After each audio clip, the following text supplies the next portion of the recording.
दोस्तों, कल्पना कीजिए उस युद्ध की जिसमें धरती योद्धाओं के रक्त से लाल हो गई थी, जहां भाई ने भाई के विरुद्ध शस्त्र उठाए थे, जहां धर्म और अधर्म का अंतिम निर्णय होना था और जहां स्वयं भगवान श्री कृष्ण ने धर्म की रक्षा के लिए सारथी बनकर इतिहास की सबसे महान भूमिका निभाई थी। यह केवल एक युद्ध नहीं था, बल्कि मानव सभ्यता का सबसे बड़ा धर्म युद्ध था, जिसने आने वाली पीढ़ियों के लिए जीवन, कर्तव्य, सत्य और न्याय का मार्ग निर्धारित किया।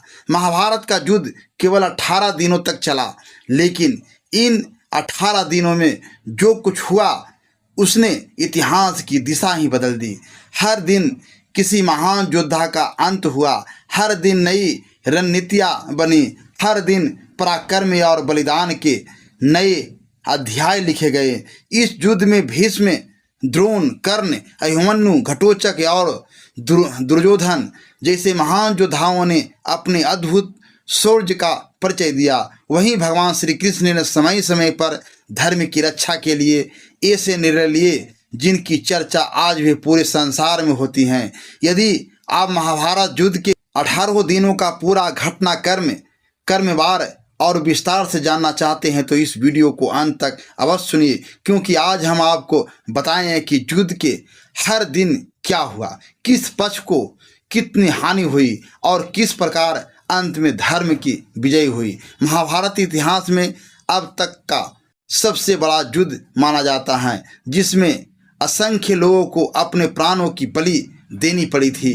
महान गणितज्ञ आर्यभट्ट के अनुसार महाभारत युद्ध 3137 ईसा पूर्व में हुआ था।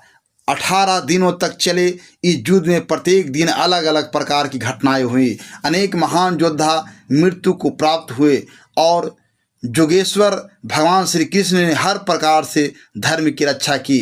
प्रत्येक दिन विजय और पराजय के नए उदाहरण सामने आए।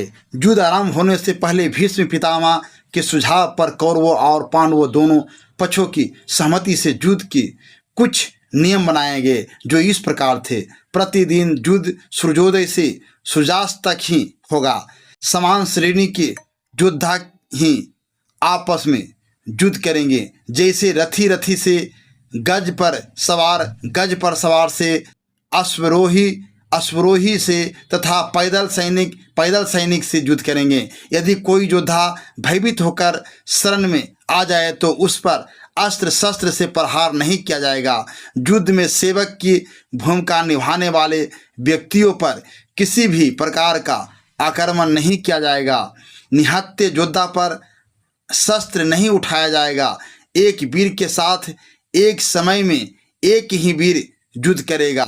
अब आइए जानते हैं महाभारत युद्ध के प्रत्येक दिन का पूरा घटनाक्रम। महाभारत युद्ध का पहला दिन। युद्ध आरंभ होने से पहले भगवान श्री कृष्ण अर्जुन का रथ दोनों सेनाओं के मध्य ले गए। अपने ही गुरुजनों, संबंधियों और मित्रों को सामने खड़ा देखकर अर्जुन मुंह में पड़ गए। तब भगवान श्री कृष्ण ने उन्हें श्रीमद् भगवत गीता का दिव्य उपदेश दिया और उनके मन का भ्रम दूर किया। इसी बीच भीष्म पितामह ने घोषणा की कि यदि कोई योद्धा पक्ष बदलना चाहता है तो वह स्वतंत्र है। यह सुनकर धृतराष्ट्र के पुत्र युधिष्ठिर ने कौरवों का साथ छोड़कर पांडवों का साथ स्वीकार कर लिया। इसके बाद अर्जुन ने अपने देवदत्त शंख का नाद किया और महाभारत के भीषण युद्ध का आरंभ हुआ। प्रथम दिन पांडवों को अधिक हानि उठानी पड़ी। इस दिन लगभग 10,000 सैनिक मारे गए। अभिमन्यु ने भीष्म के धनुष और उनके रथ की ध्वजा का काट दिया।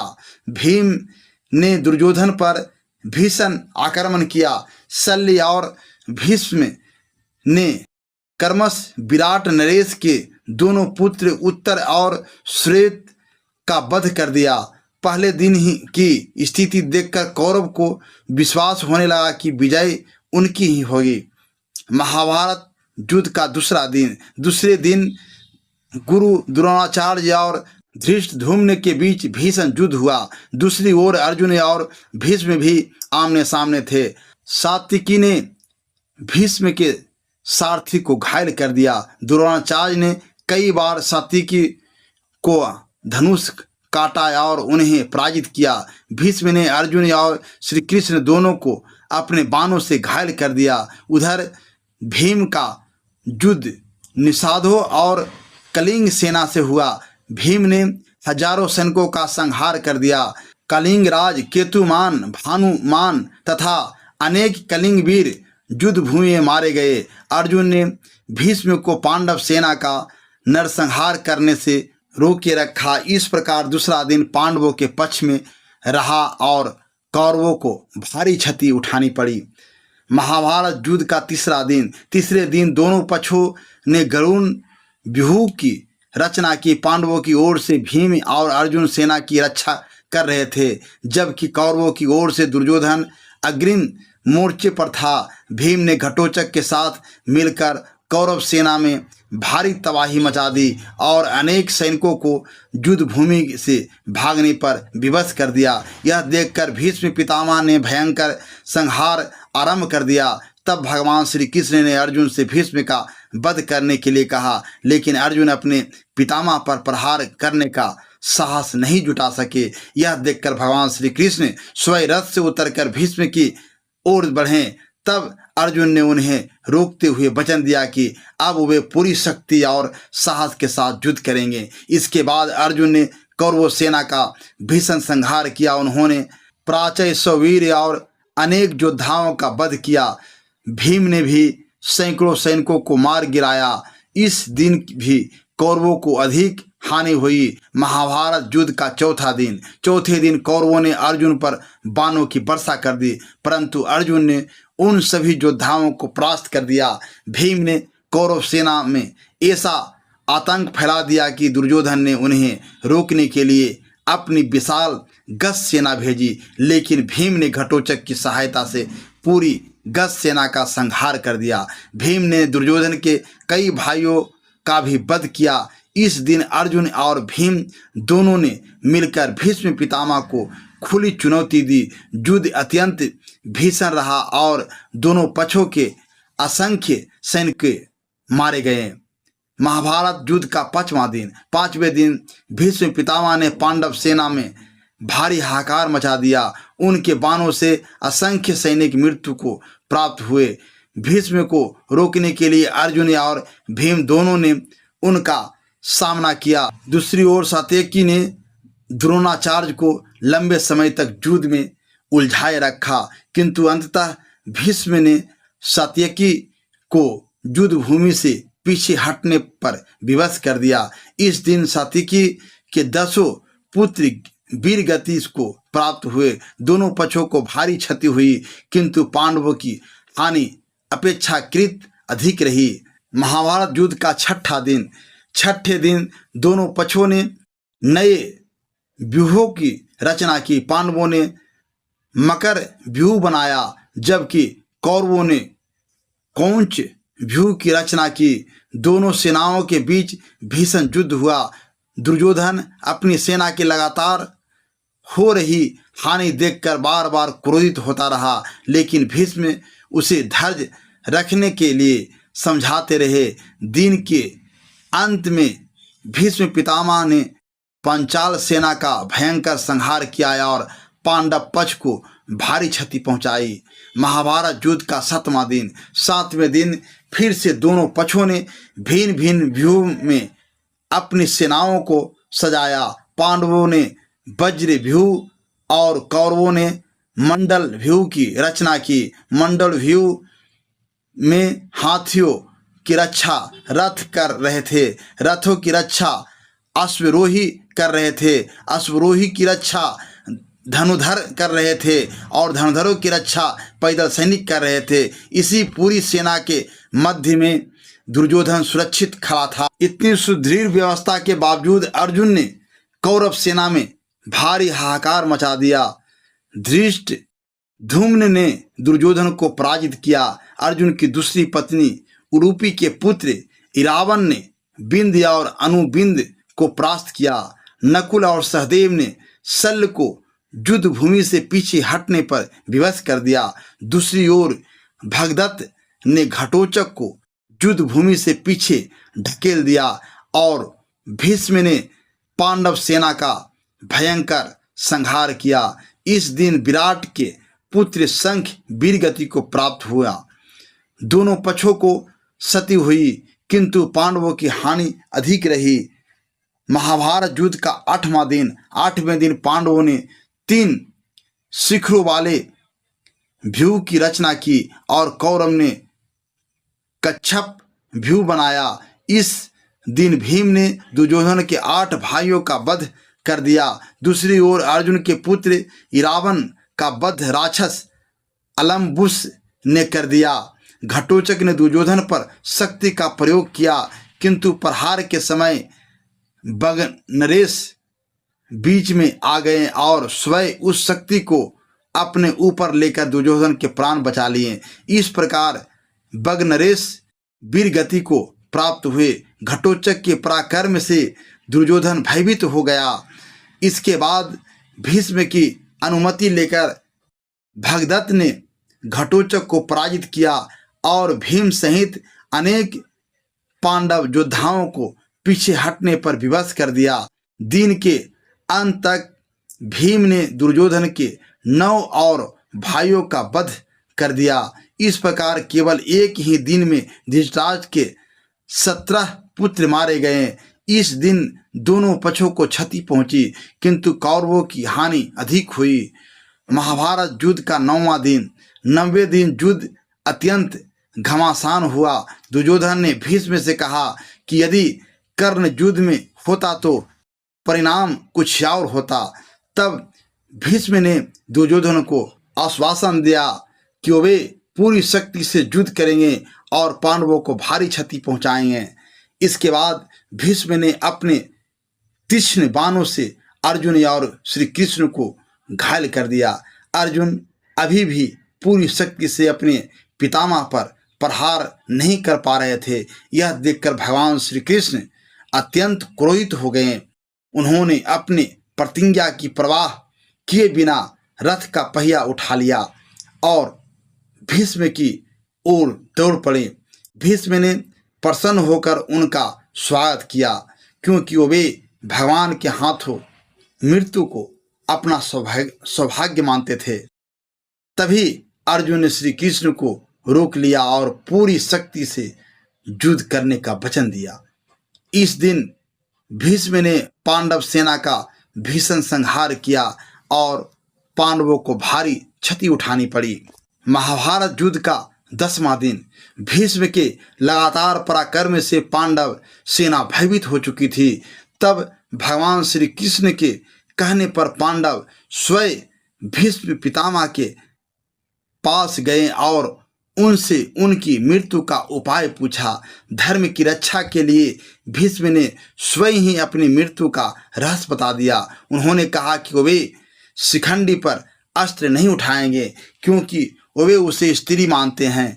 अगले दिन पांडवों ने शिखंडी को आगे करके भीष्म पर आक्रमण किया। शिखंडी को सामने देखकर भीष्म ने अपने अस्त्र शस्त्र त्याग दिए।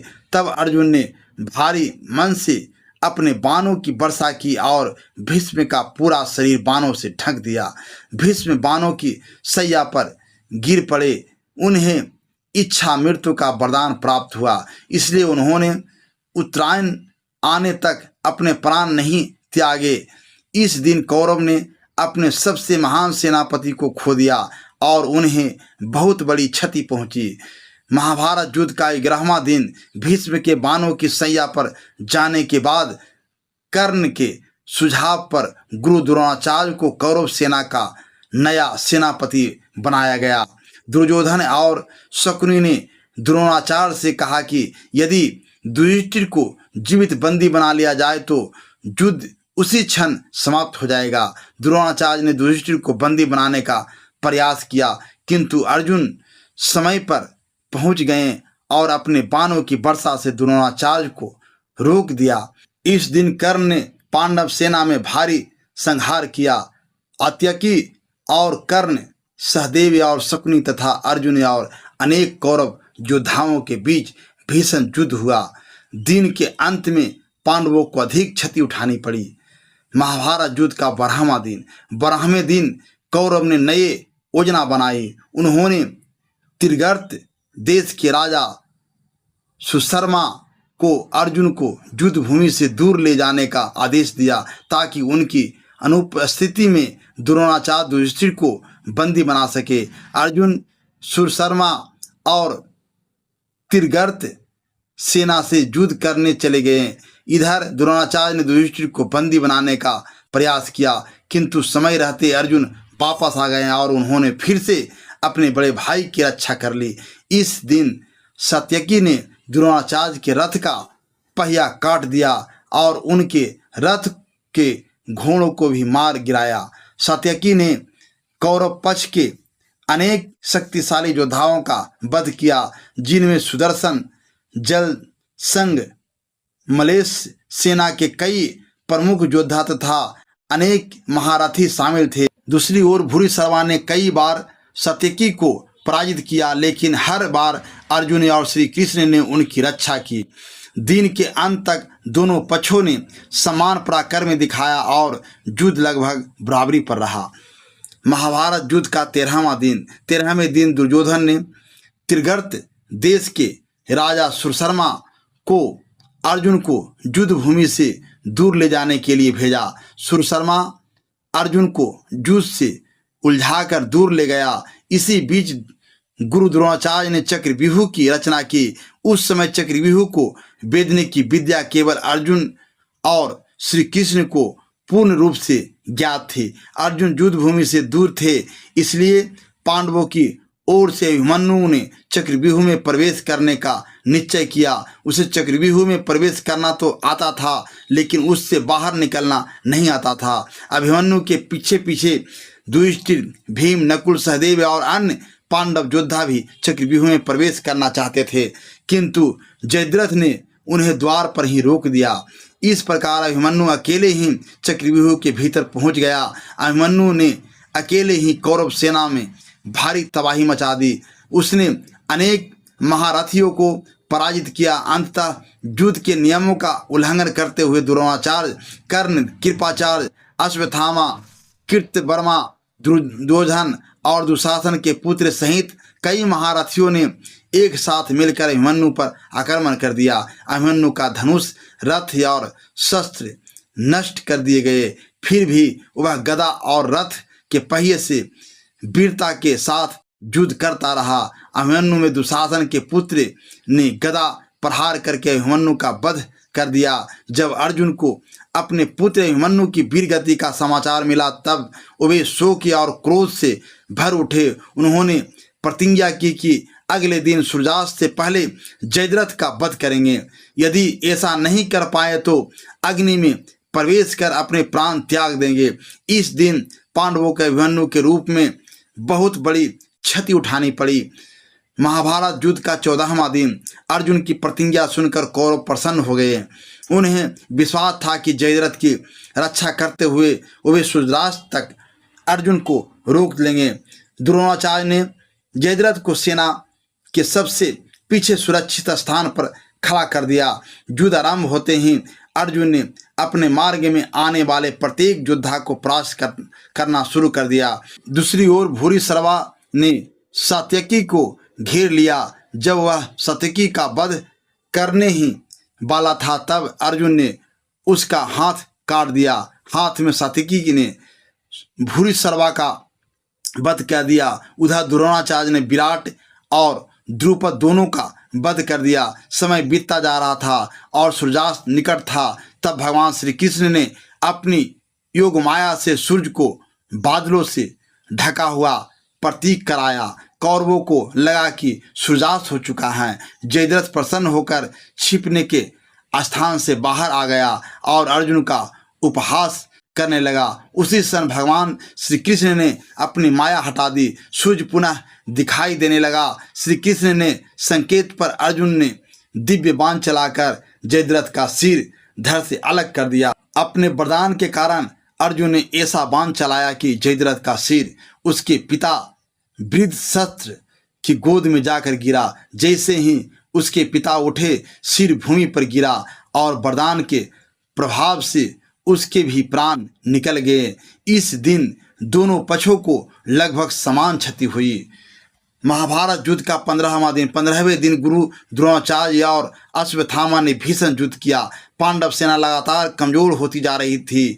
तब भगवान श्री कृष्ण ने युधिष्ठिर को एक उपाय बताया। भीम ने अश्वत्थामा नामक हाथी का वध कर दिया और ऊंचे स्वर में कहा कि अश्वत्थामा मारा गया। द्रोणाचार्य ने युधिष्ठिर से सत्य जानना चाहा। युधिष्ठिर ने कहा, अश्वत्थामा हतः नरः वा कुंजरः।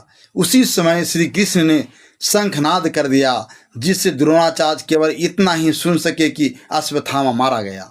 उन्हें लगा कि उनका पुत्र अश्वत्थामा मारा गया। शोक में डूबकर उन्होंने अपने अस्त्र शस्त्र त्याग दिए और ध्यान में बैठ गए। इसी अवसर का लाभ उठाकर धृष्टद्युम्न ने तलवार से द्रोणाचार्य का सिर धड़ से अलग कर दिया। इस प्रकार कौरव सेना ने अपने महान सेनापति को खो दिया और उन्हें भारी क्षति पहुंची। महाभारत युद्ध का 16वां दिन द्रोणाचार्य के वध के बाद कर्ण को कौरव सेना का सेनापति बनाया गया। कर्ण ने पांडव सेना में भयंकर संहार मचाया। उसने नकुल और सहदेव दोनों को पराजित किया, किंतु माता कुंती को दिए वचन के कारण उनके प्राण नहीं लिए। इसी दिन घटोत्कच ने अपनी मायावी शक्तियाँ से कौरव सेना में भारी विनाश किया। उसकी माया के सामने कौरव सेना टिक नहीं पा रही थी। तब दुर्योधन ने कर्ण से अपनी अमोघ शक्ति का प्रयोग करने का आग्रह किया। कर्ण ने उस दिव्य शक्ति का अर्जुन के लिए बचा कर रखना चाहता था, क्योंकि उसका प्रयोग केवल एक बार ही किया जा सकता था। दुर्योधन के आग्रह पर कर्ण ने अमोघ शक्ति का प्रयोग घटोत्कच पर किया। उस दिव्य अस्त्र से घटोत्कच वीर गति को प्राप्त हुआ। घटोत्कच की मृत्यु पर श्री कृष्ण प्रसन्न हुए, क्योंकि अब कर्ण के पास अर्जुन को मारने वाला वह दिव्य अस्त्र नहीं बचा था। इसी दिन भीष्म ने दुशासन का वध किया और अपनी प्रतिज्ञा पूरी की। इस दिन दोनों पक्षों को भारी क्षति हुई। महाभारत युद्ध का 17वें दिन शल्य कर्ण के सारथी बने। कर्ण ने भीम और युधिष्ठिर को पराजित किया, लेकिन कुंती को दिए वचन के कारण उनके प्राण नहीं लिए। इसके बाद कर्ण और अर्जुन के बीच महाभारत का सबसे भीषण युद्ध हुआ। युद्ध के दौरान कर्ण के रथ का पहिया पृथ्वी में धंस गया। वह उसे निकालने लगा और युद्ध रोकने की बात कहने लगा। उसी समय श्री कृष्ण ने अर्जुन को स्मरण कराया कि अभिमन्यु के साथ भी युद्ध के सभी नियम तोड़े गए थे।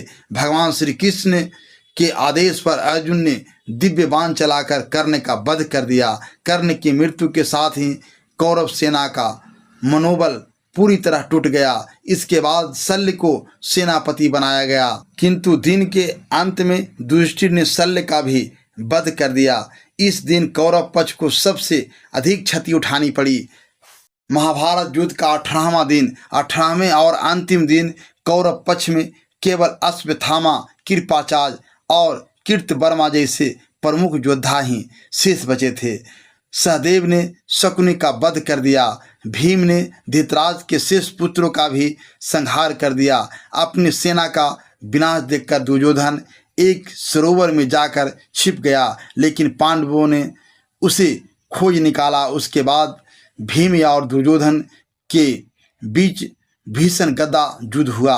भगवान श्री कृष्ण ने संकेत पर भीम ने दुर्योधन की जांघ पर प्रहार किया। यह गदा युद्ध के नियमों के विरुद्ध था, लेकिन इसी प्रहार से दुर्योधन गंभीर रूप से घायल होकर भूमि पर गिर पड़ा और अंततः उसकी मृत्यु हो गई। रात्रि में अश्वत्थामा, कृपाचार्य और कृतवर्मा ने पांडवों के शिविर पर आक्रमण कर दिया।